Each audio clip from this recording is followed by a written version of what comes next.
Okay, good evening, everybody. All right. Welcome to night 4 of our 24 live streams, offering the American Union as a constructive alternative to 2024.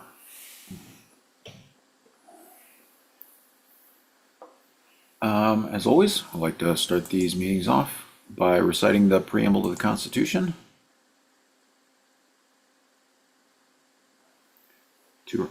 We, the people of the United States, in order to form a more perfect union, establish justice, ensure domestic tranquility, provide for the common defense, promote the general welfare, and secure the blessings of liberty to ourselves and our posterity, do ordain and establish this Constitution for the United States of America. So always like to remind ourselves of our duties as Americans, our goals as a nation laid out there in the preamble of the Constitution. And tonight we're going to be continuing on Title I of the Trump-Biden peace plan, establish justice. It's our first duty under the Constitution. And the fact that we have nearly 2 million men and women behind bars every single day shows us that we're failing to establish justice. We have the largest prison population on the planet. And America is not the most evil country in the world. We can do better. But Congress is failing to lead despite a supermajority of Americans supporting major criminal justice reform. Congress is failing to lead. And so the American Union offers a different model for democracy. Instead of this adversarial system we have now where Republicans and Democrats try to make us fight against each other, instead, the American Union offers 21st century collaborative democracy. We break it down into two parts. First, crowdsourcing Congress, crowdsourcing the work that Congress is failing to do. Writing good, clean policy outside the swamp of Washington. And in 2024, that's the Trump-Biden peace plan. The second half of this model involves unionizing as swing voters. Swing voters have the power. Who will meet our terms? Well, that's the thing about swing voters, is those people in the middle, they are the ones who decide whether it's Republicans or Democrats who take control of the House, the Senate, and the Oval Office. Now, with that leverage, instead of having to play this Republican versus Democrat game, we can play incumbents versus challengers, where the goal is not to defeat or destroy our enemies, but instead help them succeed at accomplishing transformative things, specifically end poverty, end mass incarceration, and end the endless wars. These are goals that many, many Americans support, but once again, Congress is failing to lead. And so we need a different model, a different way to get influence in the halls of Washington. And the way that we can do that is by unionizing as swing voters. Swing voters have the power, they have the leverage in order to persuade Congress that it is in their best interest to act before the election in order to keep their jobs and to stay in power. It's a win-win scenario. It's a positive message for the United States. And tonight we're going to continue going through the Trump-Biden peace plan through sections 114 through 123. Sorry, sections 115.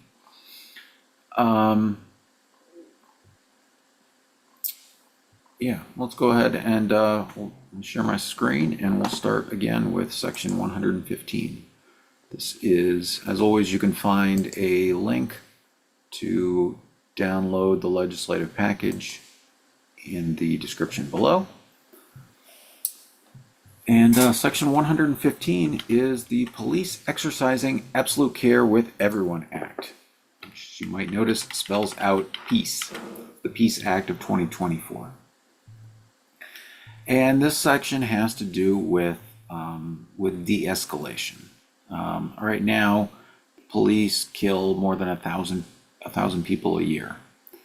And by putting restrictions on the types of lethal force, training them in de-escalation, and in having constructive alternatives to the use of lethal force, we can reduce that number of deaths. So, this applies. Well, let's go through the definitions real quick. The term de-escalation tactics and techniques means proactive actions and approaches used by a federal law enforcement officer to stabilize the situation so that more time, options, and resources are available to gain a person's voluntary compliance and reduce or eliminate the need to use force, including verbal persuasion, warnings, tactical techniques, slowing down the pace of an incident, waiting out a subject, creating a distance between the officer and the threat, and requesting additional resources to resolve the incident. You know, these are sort of common sense things that if you are a peace officer, that you would try to do. However, we have this. Police have become militarized over previous 3-4 decades, and with that militarization mindset comes a willingness to escalate situations when it's not necessarily needed. All right, so we talked about de-escalation tactics and techniques. Reasonable alternatives, recaps pretty much the same things. Deadly force, reasonable alternatives includes the use of less lethal force. All right, so let's see. Okay, part 2 here is prohibition on less lethal force. Can't use less lethal force unless reasonable alternatives have already been exhausted. And you can't use deadly force unless reasonable alternatives have been exhausted. There is no substantial risk of injury to a third person, and the form of deadly force is necessary, has to be necessary, as a last resort to prevent imminent and serious bodily injury or death to the officer or another person. There was a recent incident in New York in the subway where a fare evader, the police shot at the fare evader and I believe wounded 2 officers and a bystander by opening fire on a crowded subway platform. There's better ways to handle these sorts of things. Besides those, we've got requirements to give verbal warnings and guidance on the use of force. The Attorney General will develop the sort of guidance over the next 6 months. And some of the guidance that is included is assessing when use of force is appropriate and necessary, and identifying people who how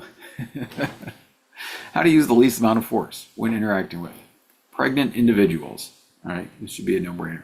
Children, youth under the ages of 21, elderly persons, people with mental, behavioral, physical disabilities or impairments, persons experiencing perceptual or cognitive impairments due to the use of alcohol, narcotics, hallucinogens, or other drugs, people suffering from a serious medical condition, and persons with limited English proficiency. If someone has trouble understanding English, shouting commands at them is not, their failure to respond to shouted commands is not justification for escalating the use of force. So this breaks down the type of training, some of the training that will be developed, and we had a limitation on the justification defense for federal law enforcement officers. It's not a defense if there is gross negligence that contributed to the necessity of use of force.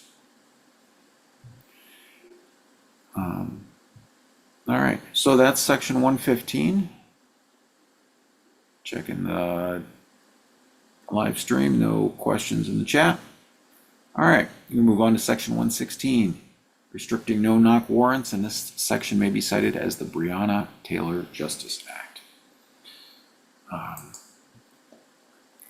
Yeah, so Breonna Taylor, it was March of 2020, where she was a little after midnight. She and her boyfriend were in their apartment when somebody started banging on the door and trying to break in. When they did, the boyfriend fired a shot through the door to scare them off, and the police opened fire, striking Breonna Taylor numerous times, and she leading to her death. You can hear the 911 call that her boyfriend made. She lay there bleeding. She lay there dying, trying to get help, asking someone to come and help him, not realizing the people who had done this were the police who were supposed to be protecting and serving. And so this is the sort of incident that is far too common, that can easily happen when you break down someone's door in the middle of the night. You know, the Fourth Amendment, in pretty plain language, supposed to protect us from unreasonable searches and seizures. So a search after midnight should strike most people as unreasonable. These sorts of no-knock warrants have led to well over a dozen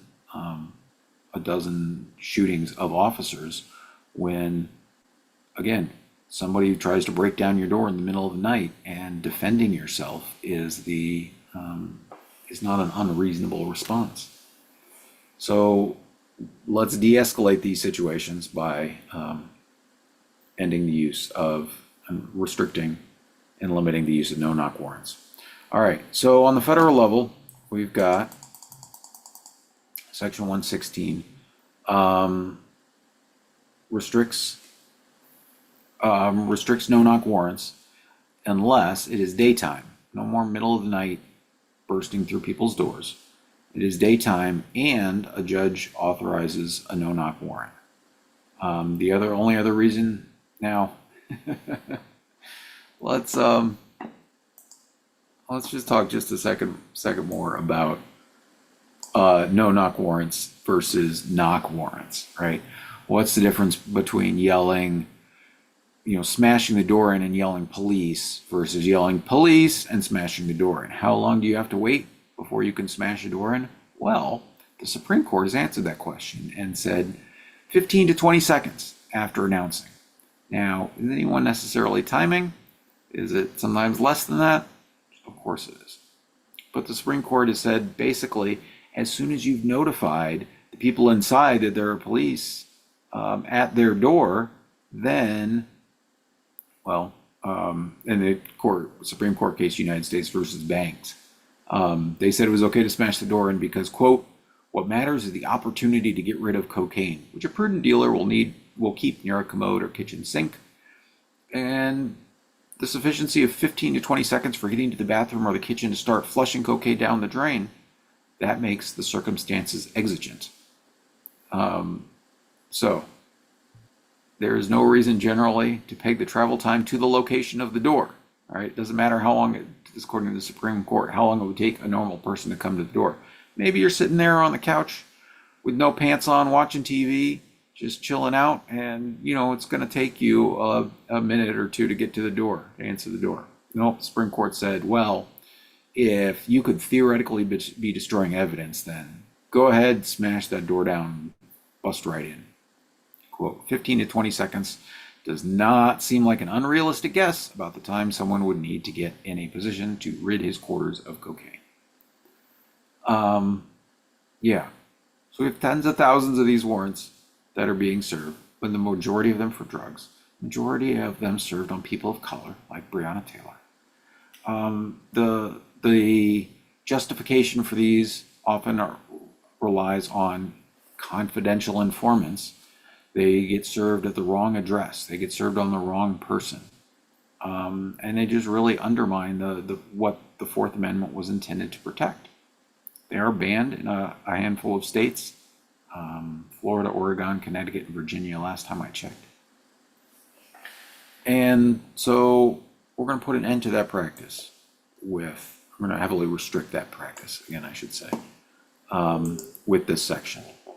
So what happens if the police knock on the door and nobody answers, right? They know there's somebody inside and they refuse to come to the door. Well, how do you know that somebody's refused to come to the door? Okay, again, somebody might be just sitting there chilling out, not prepared to come to the door at a given moment. Well, we can establish that it will be a rebuttable presumption that admittance was refused to an occupied dwelling if they repeatedly knock for at least 3 minutes during daytime hours, between 8 a.m. and 9 p.m., and any other times no less than 5 minutes. So even if you know somebody's in there, you can't just go bursting in until you know that they have had a reasonable opportunity to come to the door. Again, if you're waking somebody up in the middle of the night, how long is a reasonable amount of time to come downstairs, get to the door, put some clothes on, get to the door, all these things, right? So 3 minutes during the day, 5 minutes before you can bash into an occupied house. All right, next, other part of section 116 is a limitation on eligibility for funds. You might remember yesterday we defined COPS grants and burn grants as federal grants that go to state and local law enforcement. Well, this section 116 puts a limitation on the eligibility for those funds. So beginning in the 2027 fiscal year, that starts October 1st, 2026, so a little more than 2 years from now, gives state legislatures plenty of time to comply. Beginning then, a state or unit of local government may not receive funds under the COPS grant program unless they have a law that prohibits the issuance of a no-knock warrant in drug cases and restricts the other uses of no-knock warrants to daytime hours. So again, drug cases are the overwhelming reason for using no-knock warrants. So we're going to take that off the table, as well as restricting them to daytime hours. If states choose not to comply, that's their choice, but they would not be eligible for the COPS grant program. All right, let's move on to section 117, certification requirements for law enforcement. This is going to come up it's going to tie into some of our other sections. But in general, the Attorney General will make rules for certification and decertification. What are the standards for being employed as a member of law enforcement? And I'm going to also add this section, Title 34, Section 101-152A. Title 34 makes grants to train law enforcement officers. And so we're going to add this as a reason to make grants, training programs on the use of force and the duty to intervene, which we talked about yesterday in section 113. And all right, so certification requirements for that comes up again in section 118. It's a National Police Misconduct Registry. Let's just talk about this again real quick. The National Police Misconduct Registry. This is pretty much exactly what it sounds like. And in fairness, President Trump did try to put in did try to establish something very similar. But this is a little more complete. Sorry, just to go back, polling data on no-knock warrants, 64%, there's 64% for restricting no-knock warrants. So once again, like many of these criminal justice provisions, there is very wide support. And when it comes to creating a national police misconduct registry, that percentage is even higher. It's 84%. So 5 out of 6 people support creating a national police misconduct registry.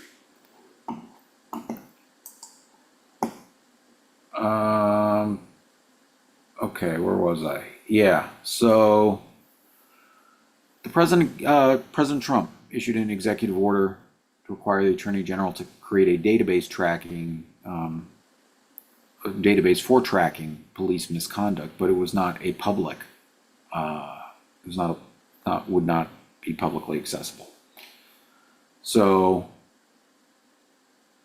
we're gonna do that. We're gonna make a public police misconduct registry. Some of the reasons that these are important is that sometimes officers who have been, fired, suspended, terminated, forced out, have, from one department, they go and they serve somewhere else.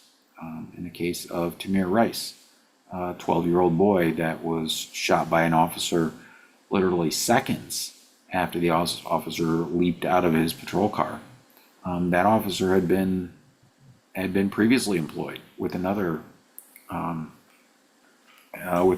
police department, and had some issues that led to the end of their employment.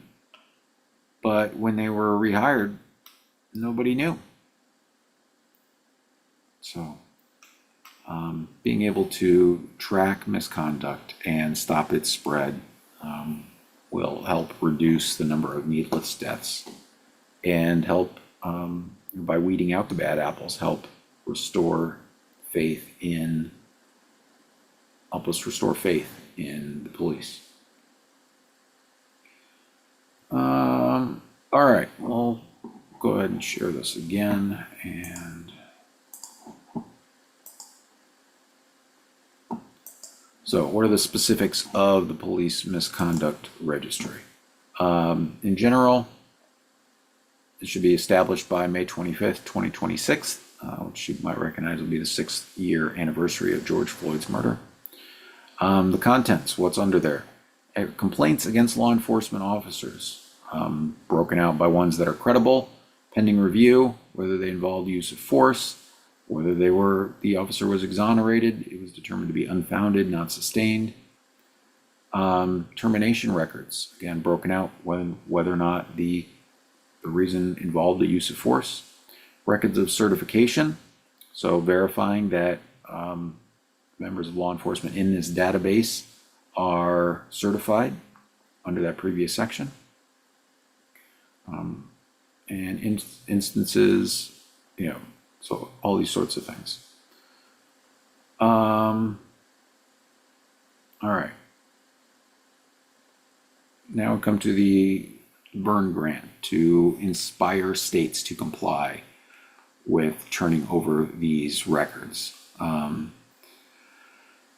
And so we'll make this a contingent on receiving Byrne Grants. If you receive Byrne Grants, it is with the understanding that that the state will turn over all the information described in that previous subsection every 6 months. The Attorney General should make this available to law enforcement, but also make it available to the public on an internet website that allows members of the public to search for an individual law enforcement officer's records of misconduct involving a use of force. It's a technical amendment for the authority to disclose records, and that's the details behind the police misconduct registry. All right, let's build on that in section 119, the eligibility for the Byrne Grant program. Again, there are however many millions of dollars go out to the states through the Byrne Grant program, and we're going to make them contingent on criminal justice reforms by the states. The first of these is a law that prohibits the use of solitary confinement, and it'll be next week we'll talk about Section 172 of this act, which has the solitary confinement reforms.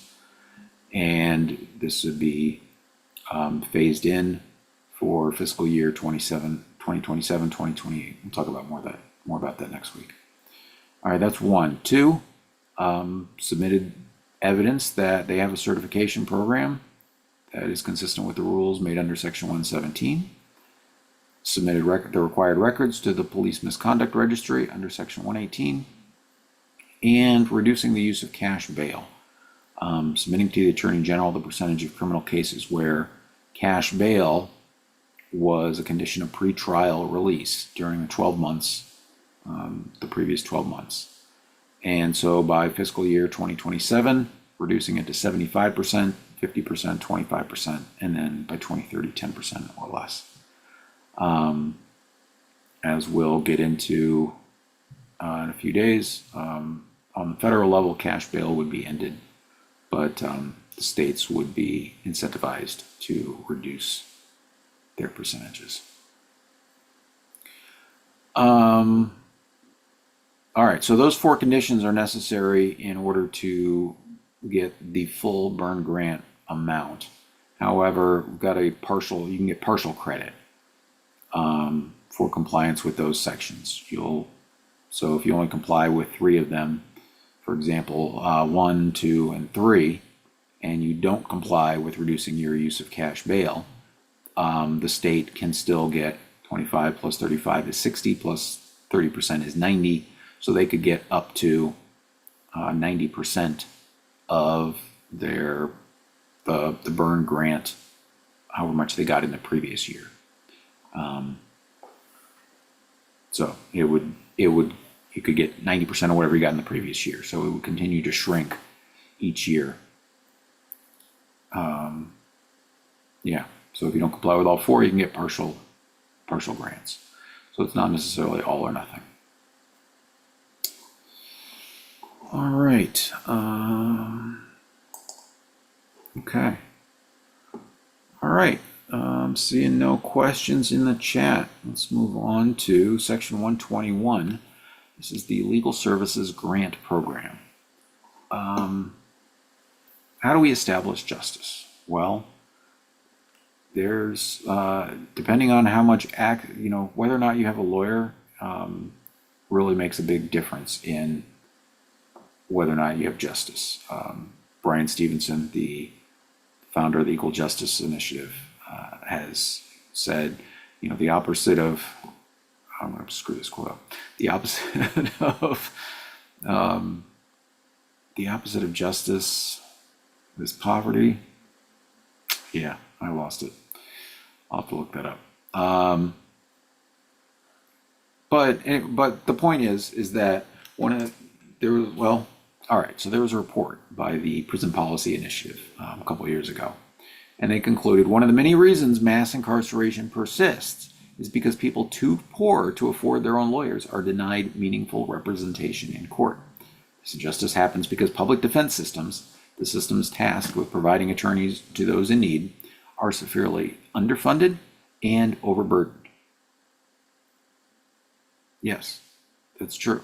They are underfunded and overburdened. So we've heard of our Miranda rights, and you see these on the police shows. You say you have the right to an attorney. You cannot afford one will be provided for you. Well, when? When will one be provided for you? What hoops will you have to jump through? What will it cost you? In some states, you can still be charged for a court-appointed attorney. And then sometimes the incentives are wrong. Sometimes they say, well, we're going to give the court-appointed attorneys a flat fee, $1,000 to defend these cases. Doesn't matter whether somebody's innocent or somebody's guilty, and it makes a big difference in how much representation you can get, whether you're just trying to get the best plea deal possible, or whether you're trying to demonstrate your innocence through a lengthy trial. The incentives are wrong. And so public defenders, have a financial motivation not to spend as much time sometimes on a case as maybe justice requires. California did a pilot program where they made sure that people had a lawyer up front, and when they did, they found that people were more likely to make bail. When they had someone there arguing for them, they were more likely to get bail. And bail, as we'll talk about here, is one of the is a way of putting extra pressure on people who are too poor to afford to get out. Because how can you really put on a defense from behind bars, right? If you can't, it makes it much, much harder. And, your life can be falling apart while you're stuck inside jail, right? What happens to your job? What happens to your apartment? What happens to your kids? And so there's this, if you're stuck in jail, can be a huge incentive for people to take self-service convictions, to just take a plea deal just to bring an end to the situation that they're trapped in. And so the Justice Department sort of depends on those self-service convictions, right? The judicial system couldn't possibly handle providing a trial, giving people a day in court for all the people that get arrested and convicted each year. On the federal level, it's like 98% of cases are resolved with a plea bargain. And so this system is designed to put pressure on people to convict themselves and take a plea deal. And it is not always the best way to get justice. Many times, many people take plea deals even though they didn't do anything wrong. Some estimates are that 3% of people incarcerated or 3% of people convicted are in fact innocent. So how do we fix this? Well, let's take the idea behind that California pilot program and spread it out nationwide to make sure that people get representation up front. And the way the system would work is essentially when you're arrested, the police would give you essentially a gift card, a prepaid voucher for $600 or more in legal services that you could call up a lawyer and have money to get them on your case, get them to get you out of jail, get them to represent you from the beginning. Let me go ahead and I'm going to share my screen again. We're going to read the findings from section 121, and then we'll get a little more into the details of how this works. All right. The Congress finds the following. 1. Members of the legal profession are trustees of the judicial system, officers of the court, who serve on the front lines of establishing justice. As guardians of legal knowledge, they have a duty to the public at large, but the injustice rampant in the judicial system demonstrates that as a group, they are failing in their duty to be stewards of justice. America must do better. 2. Over the last 35 years, lawyers have raised their fees at twice the rate of inflation. Rather than fully utilizing their productive capacity, they've chosen to increase their prices, correctly calculating that they can earn more money with fewer but higher paying customers with an inelastic demand for their services. 3. That decision to price many Americans out of the market for legal services has fallen heaviest on the people most likely to find themselves in need of legal knowledge and representation. Those below the poverty line are 3 times as likely to be arrested, and the prevalence of cash bail also negatively impacts their available resources for a legal defense. 4. Without a knowledgeable advocate to guide them, poor defendants find themselves, on average, serving longer sentences. This has led to a 2-tiered system that makes a mockery of the phrase, with liberty and justice for all. Shakespeare famously suggested killing all the lawyers, which would even the playing field, but preferable alternative is a fee and dividend model to address the issue. This part establishes a 12% excise tax on practitioners of legal services, and distributes the collected fees as vouchers to anyone who is arrested. There are an estimated 1.3 million lawyers in the U.S., earning an average of $125,000 annually, which puts the potential amount of voucher dollars at upwards of $15 billion. 6. This should have two effects. First, by creating a supply of voucher dollars, a new market for legal services will be created, generating business opportunities for lawyers who would otherwise like to serve the community as stewards of justice but are unable to generate sufficient revenue. Second, by providing prompt access to legal expertise for those who are involuntarily thrust into the legal system, justice will be promoted. 7. Simple arrests can have cascading consequences. In 2015, Sandra Bland was arrested after a pretext stop held for days when she could not afford bail and missed starting her new job. Her body was discovered in her cell on July 13th. 8. Legal vouchers will not be redeemable for cash, but they will be transferable, so that any surplus could be donated to people in need of additional legal services. This will enable incarcerated people to seek funds for professional reevaluation of their legal situations.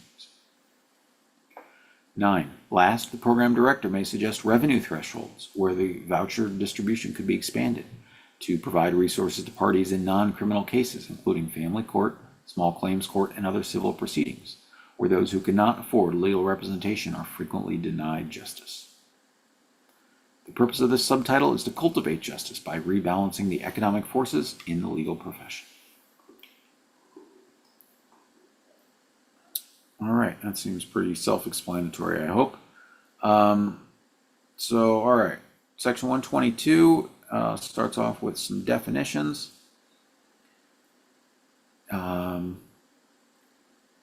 Qualified individual means any person arrested within the United States after September 30th, 2025. So this program wouldn't go into effect for another year. All right, subsection B is the Legal Services Grant Program. It would be in the Office of Justice Programs. C is establishing the program. D lays out in general.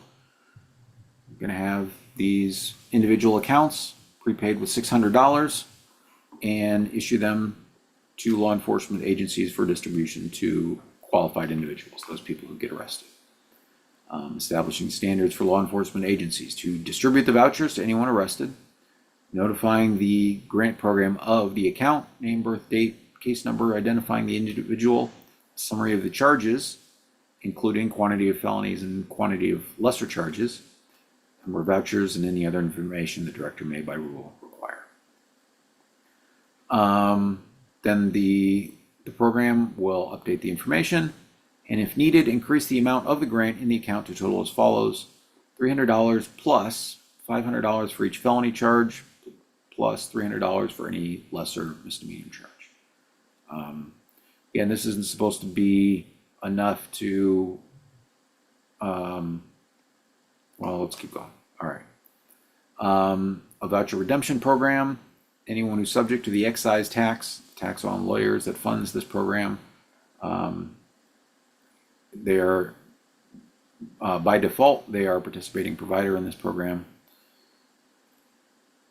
They establish a program for adding additional money if additional charges are filed, and a website for finding participating providers, checking the account balance,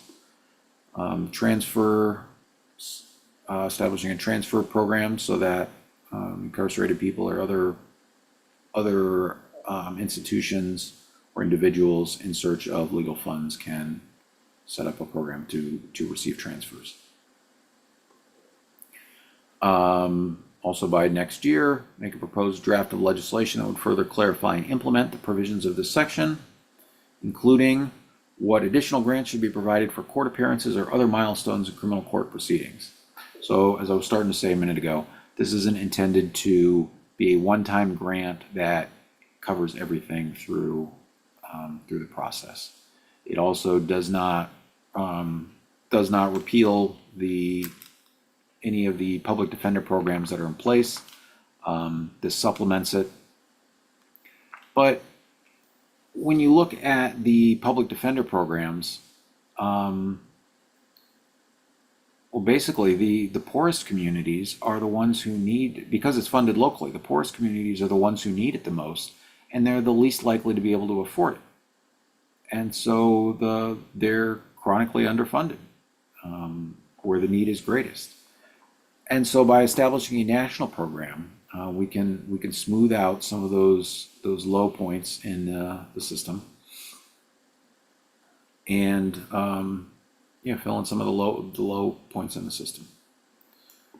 No cash rebates. Grants expire after one year with no account activity. Other regulations. Grants are not considered income as far as your income tax. And yeah, all right, that's section 122. Section 123 is how we fund it. And this is an excise tax on providing legal services. In general, it's a 12% sales tax on whatever the cost of your hiring a lawyer is. So big companies, Google, that are spending millions and millions of dollars on getting the best possible representation for themselves, a percentage of that will be used to help to make sure that everyone has access to basic legal representation. Tax is required to be paid by the person that who's getting the service. If they don't, then the law firm is responsible for it. In-house counsel, if you have somebody who's not billed at an hourly rate, but instead is an employee, then that their salary is considered the amount of the sale price, and 12% of that would go into the Legal Services Trust Fund. Exemptions shall not apply to any employees of a government agency or any purchases of government services by a government body, purchase of legal services by government body. Yeah. All right, and then the establishment of the trust fund is in section 124. Is it? Oh yeah. So the tax on lawyers would go into effect next July 1st. So the second quarter of the year, 3 months before the program would start issuing legal service vouchers. And then there's also, for initial funding, any money that is money for additional funding, but all the money that is raised from the lawyer tax is only to carry out that legal services grant program that we described in section 122. So that's how that part of the legislation would work. Yeah, again, not having access to a lawyer, well, let's say, so the Supreme Court realized this, right, back in the 1960s in the Gideon decision, and said that when somebody's arrested, if they didn't have a lawyer, they were not, their rights were being violated. And so they found a constitutional right to representation. That doesn't necessarily apply in other situations, but remember, the director of this program can make suggestions for expanding this. One good example is lawyer tenant courts. Landlords frequently have, especially big landlords, have lawyers advocating for them, and tenants many times, almost always, I would say, do not. And without understanding how the system works and what civil rights that you have as a tenant, it can be easy for landlords to push tenants around, push them out. And so one way that this program could be expanded is by expanding this to small claim to the landlord eviction courts, family courts, Again, if you've got two parties in a custody battle, one has a lawyer, one doesn't, that whoever doesn't have a lawyer is at a huge disadvantage. So as we read in the findings, understanding how the system works, having access to that legal knowledge makes a huge difference. And by starting this legal services grant program, we can rebalance the way that the legal knowledge is distributed in our judicial system to make sure that, sort of like unconditional basic income, so everybody has a minimum amount at least when they need it. Now, I suspect that as you see the through these criminal justice reforms, right, as we see arrests fall, as we address the root causes of crime like poverty, as we end the federal war on drugs, that there will be less demand for that will by itself reduce the burden on the judicial system, which will definitely open up opportunities for expansion of this program into other departments. But one of the other ways that I like to think about this is, lawyers cost all of us a lot of time. That they, all the warning labels on things, every time you watch a DVD and you have to sit through an explanation that the views expressed during this commentary do not reflect such and such and such, right? And you think of how much time is wasted because lawyers said, hey, you got to put a disclaimer on this, or you got to make people sign this waiver, or and so this tax on lawyers is, as I see it, sort of a way of billing them for the time that they're costing all of us. Anyways, I'm not a fan of lawyers, so I really enjoy the idea of taxing them and making them serve the public good. All right, seeing no questions in the chat on the Legal Services Grant Program. I think that's going to be about it for the legislative package tonight. Tomorrow we're going to get into Subtitle B, the Weldon-Angelos Prosecutorial Reform Act, and talk about ending civil asset forfeiture, prohibiting punishment of acquitted conduct, reforming cash bail, repealing mandatory minimums, and what else is in that section? There's a lot of mandatory minimums in the U.S. Code. In every single one. Clarifying certain offenses related to espionage. Yeah, so we'll be talking about those sections tomorrow. And so let's just reiterate how this process works, what you can do to help win us a better social contract, what you can do to help end poverty, end mass incarceration, and end the endless wars. First and foremost, help break the polls. Anytime somebody contacts you about how you're going to vote this November, insist that you are a true swing voter. You're going to vote with the American Union endorsement for the U.S. House, U.S. Senate, and for President of the United States.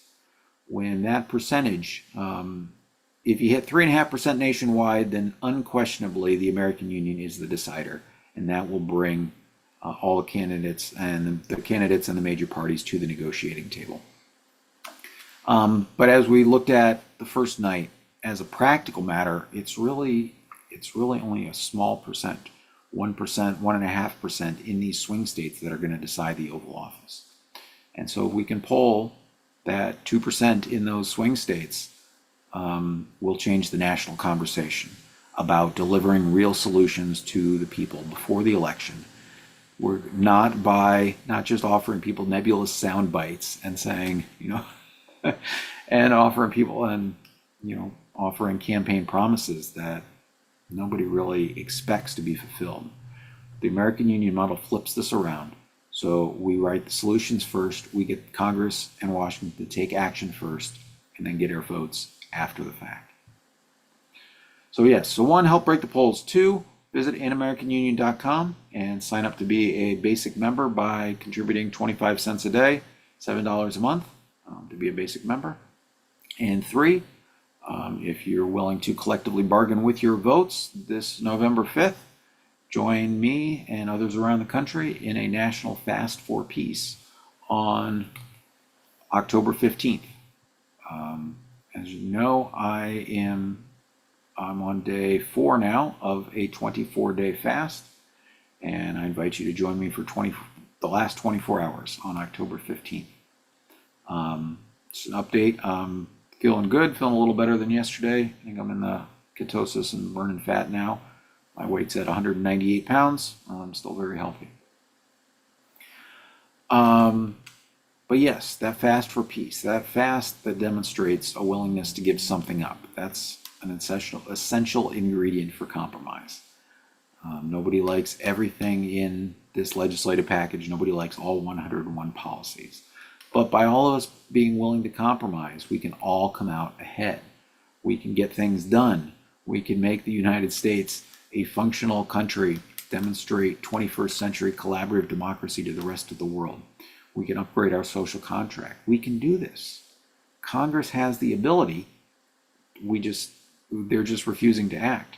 And so, as Dr. King spoke of nonviolence, building a creative tension to force an issue, this legislative package, this campaign can force the issue. If Congress gets this done before the election, we can let them keep their jobs. We can let the Republicans keep control of the House. We can let the Democrats keep control of the Senate. And if they refuse, then we can kick them out of power. We can flip the chambers around. Similarly, for the Oval Office, the deal is that whichever party, Republican or Democrat, delivers the most votes in Congress for enactment of the Trump-Biden peace plan, their party would get the endorsement for the Oval Office. So there's good incentive all around for everyone to cooperate and come together to solve these problems. Again, it only takes a small percentage to control the balance of power in Washington. That's how it's literally tens of thousands of people. It's a sports stadium worth of voters that's going to decide the presidential race, that's going to decide control of the House and Senate. So instead of playing this game of lesser two evils, let's offer America a positive message. End poverty, end mass incarceration, end the endless wars. We can do it when swing voters unite. All right, I think that's going to do it for this evening. As always, learn more on our website, anamericanunion.com. And I will see you tomorrow evening at 7 p.m. for the next section of the legislative package.